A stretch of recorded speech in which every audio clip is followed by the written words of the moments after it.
Napasamak ti maysa nga aksidente adita anak didindong parti tallo a motor nga nakatayan ti Managan Arnold Tomas. 38 ti tawen na nasawaan nga agnay ti barangay Nagtoppakan, Santo Domingo, Ilocos Sur. Ana dondonor met tinaduma-duma nga parte ti bagi ni Rick alias addaan tinan-anay nga tawen nga agnay ti Pantay Fatima iti Siyudad Abigan. Kenny Christian Tenoso 23 ti tawen na. Sigon ti investigasyon ti PNP Bantay ti maysa nga chapchap nga minaneho ni Edwin Arellano ket agdama nga baybaybayan na ti agpaamyanan nga direksyon ket ditan nga nasabat ti duwa nga motor ket ditan nga nagdidindong parda. Purposely di chapchap nga di driver ti chapchap inlihis na insoro met DJ mesang motorsiklo nga rider. Ket insuro na day ay sakto met nga nadungpar na DJ ti likod na causing nag-swerve di nga motorcycles ken nabalittad da. Ket ti apaman nga napasamak day ay damit ti opposite lane nga DJ detoy mesa nga motorsiklo sumet nga na nadungpar na dito nagmaneho dito Arnold nga Tomas na nakadunuran dito yung below yung left eye na dito Arnold nga Tomas. Pinasinggitan pa'y tinasaong opisyal nga awan iti nakainom dagiti nagbalin nga biktima.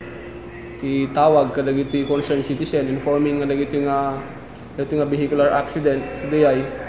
Immediately napamedagi investigador tayo napanda nag-conduct the investigation.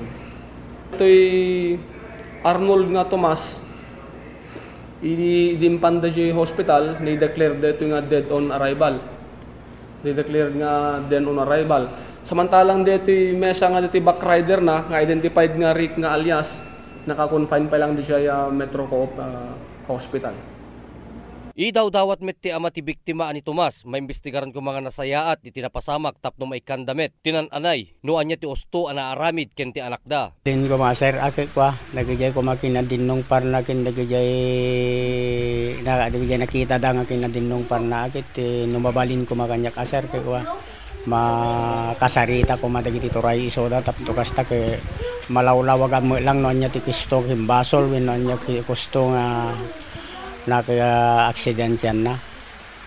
Dati met ti balaag ni Police Chief Inspector Andrew Rabang kadatayo. Sigun garod dagiti kanayong mga pagpablaak ti kanyada ken dagiti ipay bagbagami. Lalo launay no DJ agtodo no agarbi syempre nagalis ti dalan. Ore ang pay naannad ko nam ti panagmaneho tayo adalat tama dagiti tendency na nga karon ta aksidente. Siyempre, nagalis si dalan, antay makontrol di lugan nga driven tayo, lalo nagpreno, titip may isang pakalaan ti disgrasya. May palagip nga ti asawa ti biktima ani Tomas, ket kasubsubli na lang sadjay paggilyan ti Dubai, nagawid gapwanan tanatay ti kabsat na. Kenda tayo nga motorista, doble-doble kuma ti panagannad, tapno malikligan ti kastoy apasamak, kang rona no nabasa iti kalsada. Para iti Press Corps, Ryan Pardo.